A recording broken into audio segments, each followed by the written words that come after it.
Welcome back to the channel, everybody. Nice to see you again. Today we're doing a voiceover because my microphone is broken.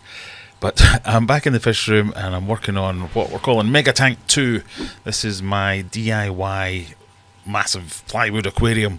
In the last video we built the stand and what are effectively going to be shelves to hold other tanks.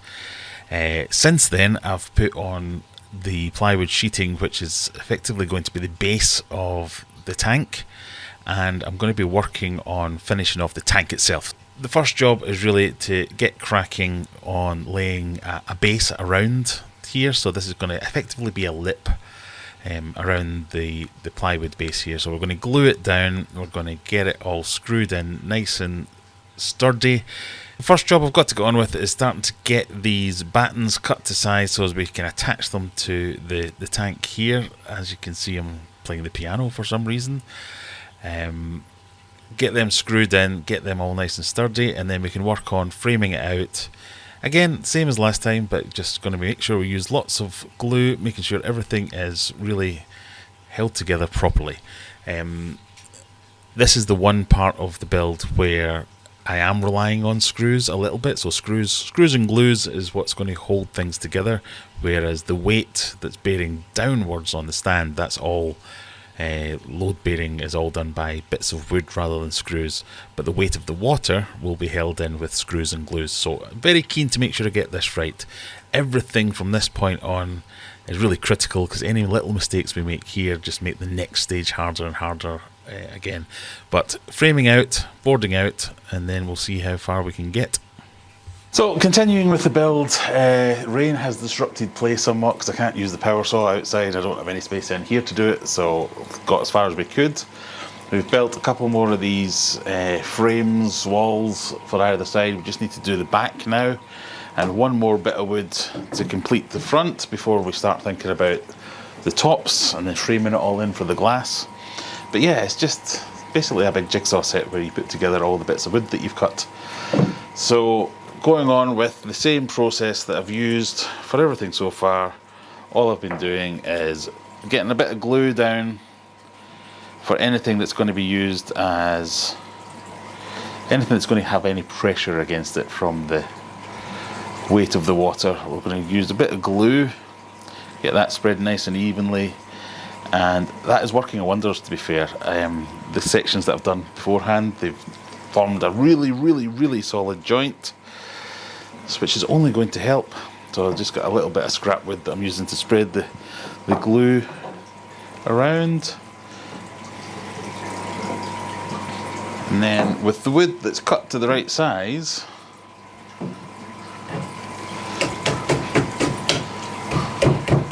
seems to be fairly straightforward.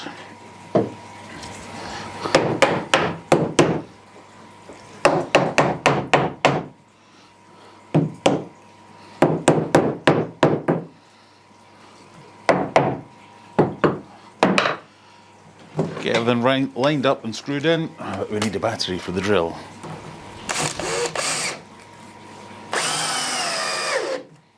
So this is one of the lessons learned from previous Megatank, that the bits that actually do use screws to hold in some of the pressure, because this is going to be the base of the tank, the glass is going to sit up against this, and the pressure is greatest at the bottom, is to use many and lots of screws, because this is the one place screws will be holding together some pressure. Again, a lot less than the other Megatank because it's technically smaller, but I'm using these 70mm screws and 80mm screws. The 80mm go through both these sections and into the ply underneath, and just use plenty of them, more than you think basically.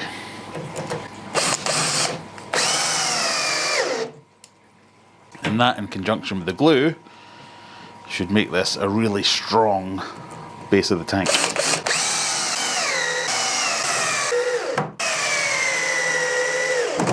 There we go, we've got all the framing done. We're now at the stage of boarding out the inside of what will be the aquarium, but we've done all the framing. What we've done is made slight adjustment to the plan, and I've actually just made two frames there, joined them together to form the back section. That's all done in, everything's glued. For those of you that are keeping count, I've gone through 450, well maybe 440 of these 5x70mm screws, about 100 of the 5x85mm screws, and then for the boarding out I'm using 4x40mm, I can't remember, 4x60mm for the boarding out. But again, none of the load bearing stuff is relying on screws, it's all relying on uprights and supports. The screws are just holding things in place here. The screws, however, are holding these bits in and will hold back the pressure of the water. So I've glued everything as well, so we've gone through almost a litre of glue, of wood glue, because that essentially takes these 2 individual bits of wood, or 3 individual bits if you include the bottom sheet of ply. And because they're all glued together, they're effectively just one big bit of wood. So much stronger. So stupid of me not to do it on original Megatank. I think that would have solved 90% of the problems we had. So we've got all these frames built. Everything's solid. Everything's got extra supports that I can butt bits of plywood up against to secure them properly. Again, I'm going to glue the plywood down as well as screw it in. It's just been a bit rainy, so I need to do it outside, so I can't really cut the wood at the moment, so I'm just waiting for a break in the weather and then we can get the boards done. But so far, I'm kind of happy with it. It's all looking good, it's all perfectly level. I've tested everything, everything looks good. Measured out straight. So yeah, pretty happy with it. And we are done with the framing. It's all complete. I've screwed my last screw. So we've done the internal framing, that's all plyboarded out. I've lied, I've not screwed my last screw because I want to put in some bracing from this front beam to the back. But I'm going to wait until we get the glass in, because that'll just be a bit easier to manoeuvre the glass without the bracing in the way. Fairly happy with all the gaps and everything. Taking measurements from this front to the back all the way across, and everything exactly the same measurement, 6 to 8 centimeters. So I know it's all square and straight, so as long as I don't mess anything up, get the glass in, get the braces on, we should be good to go. So what we've done is we've boarded out there. I've boarded out the sides, which has added some rigidity to the sides so they can't move that way or that way. And then I've boarded up these inside bits as well, but I've left some gaps in the corners just so as I can run cables and air lines and power and things like that. So yeah, it's done. I am in absolute agony though. I broke my hands a couple of weeks ago, months ago, a while ago, and all the drilling and sawing and cutting, I'm in bits, but thankfully it's done, so we don't need to worry about that anymore. So now I've got to do even more prep. So it's been really quite quick to get to this point, so it's quite fast process getting everything thrown up, all good. But now I need to go around and fill all these holes in. Every screw hole that's in the bottom I have to fill in with some wood filler. I'm going to put some into every join. So this is quite close actually. This is where 2 bits of plywood joined together, but I can get a fingernail in there, so I'm going to get some wood filler in there. Same at the back, so a little bit of a bigger gap there, need to get that filled in. Anything where you can see daylight basically. The corners are pretty good, but there's a couple of gaps like down here, it's not quite flush, so I'll fill that with some wood filler and just go around. Maybe the worst ones really, but like I say, I've used nearly 1,000 screws, so there's 1,000 screw holes that need wood filling. And it's one of those things that it's important that we get the little details right here, because everything that's a little bit off now is going to contribute to potentially a leaky aquarium, which we do not want. Once that's done, I'm going to give everything a good sand, a good clean, make sure everything's as flat as I can get it. And I was toying, if you were on my live stream yesterday for me, but whenever it is, when this comes out, I was toying with the idea of not using fiberglass. So normally what you would do, traditionally if you're building a plywood tank, is you get your wood in, you screw it all together, you run like an epoxy resin and some fiberglass matting across all the corners and any joins, cover them up. I was toying with not doing that because I'm using liquid rubber. As much as you may think that's foolish of me, given how many leaks I had on Megatank. I don't think any of them were the fault of the liquid rubber. So I'm going to use it again, and I'm fairly confident in the product. I think because I've built this so much better and it's so much more square, sturdy, strong, I've done the gluing, I've done all the other things that it's just make it so much better. I think it would be fine just using the liquid rubber. And the geotextile fabric, so that they have, instead of doing the epoxy, you get a geotex fabric, which is like you lay the fabric down there, you coat it, and then that handles any movement and any little gaps and things like that. I think I would be fine with it, but what I don't want to do is to come back to this. I want it to be done. I don't want to be fighting this for the next 6, 9, 12 months. I have made sure that I can get in here, so if I get on the ladders I can get up and I can go over there, because once this has got glass in it, my only way in is from the top. So there is a space for me to get in there, so should something catastrophic go wrong, I can still get in there. It's just going to be a bit of a pain, and I just, for once, I would like to avoid any catastrophic errors. So I'm probably going to glass it, wait for that to cure, get the liquid rubber in, wait for that to cure, get the glass in with the silicone and everything, and then we should be done. But I want to get this to a stage where we've at least got the fiberglass in and the glass ordered. So that's next. Alright, we've done all the smoothing, sanding, wood filling. Essentially that step is just to make sure there are no gaps. The rigidity and the firmness is going to come from the fiberglassing that I'm going to do. I can't remember if I've said this before already, but I probably don't need to fiberglass, but I just don't want to risk it. So we're going to make this as strong and as stable and as secure as possible. So I've got my tools, which are my fiberglassing tools for getting in and making sure all the bubbles are removed. I'm also going to use some cheap paint brushes, mixing cups, because a lot of them, you tend to go through them when you use them and you can only really use them once. Who's cleaning fiberglass mixing cups? I don't know.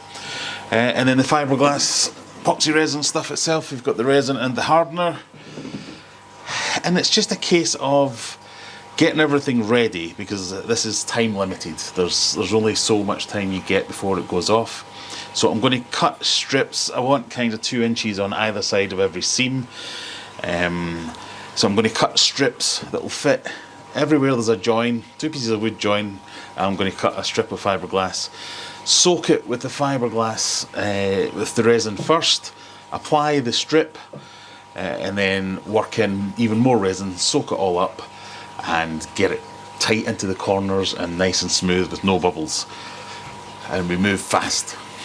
That's basically it. So now I'm going to cut them all up into the strips to the sizes that I need, and we'll go on with that. The reason I wanted to skip this stage was, one, to do an experiment to prove whether or not the liquid rubber would be fine on its own, but it wasn't just laziness.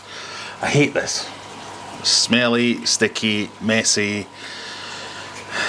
So if I could skip this stage, I would, but we'll let someone else figure that out. Because, like I say, I only want to do this once. So I'm just mixing this. You need to mix it for a good few minutes. You're looking for any stringiness and cloudiness in the mixture itself to go away. And then it's just a case of moving fast and getting it done. So I've cut my bits. These are the 4 corners. These are enough to get up and down the lengths. These are some spare bits, and I've got some there to do the joins in the plywood, because obviously this is not one continuous bit of plywood like it was in Megatank. There are at least 3 joins, 3 pieces. Right, I think that's as good as it's going to get, or needs to be.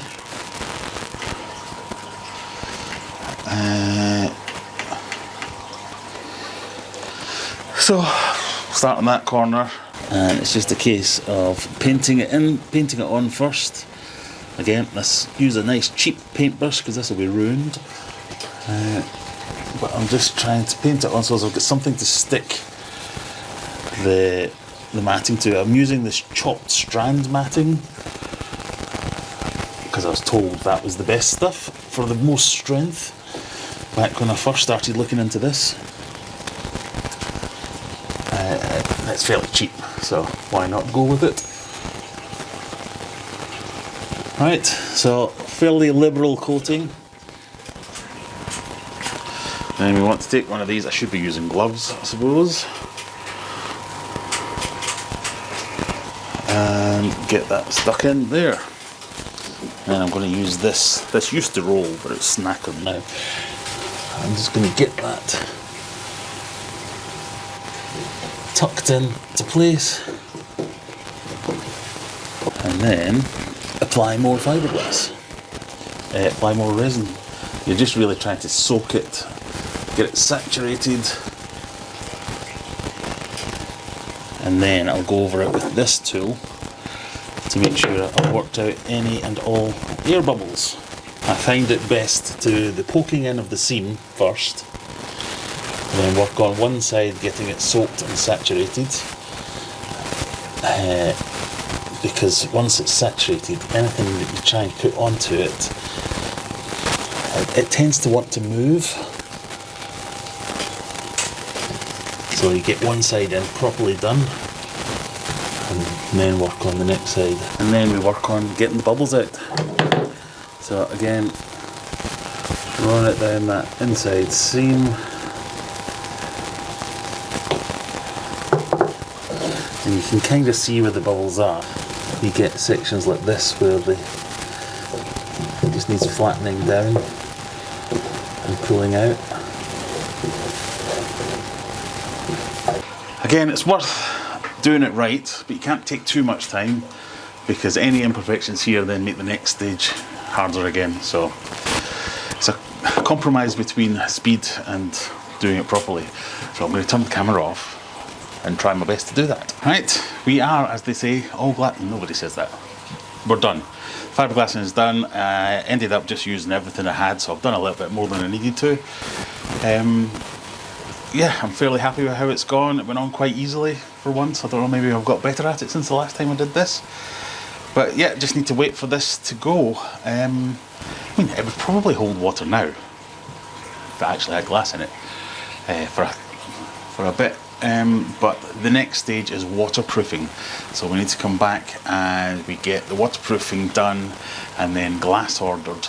So I'll do that while we're away, and if you come back and join me in the next video, we'll get on with the waterproofing and the slightly controversial choice that I've made in using liquid rubber, but this will be fine.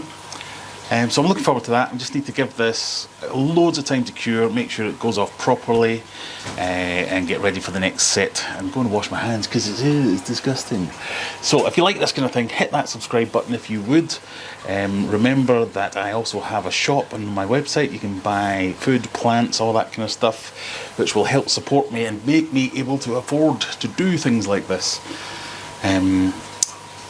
Because I'm very much in danger of getting to the point of having a fantastic aquarium but not being able to afford to put any decorations or fish in it. But one problem at a time. We'll get to the next one.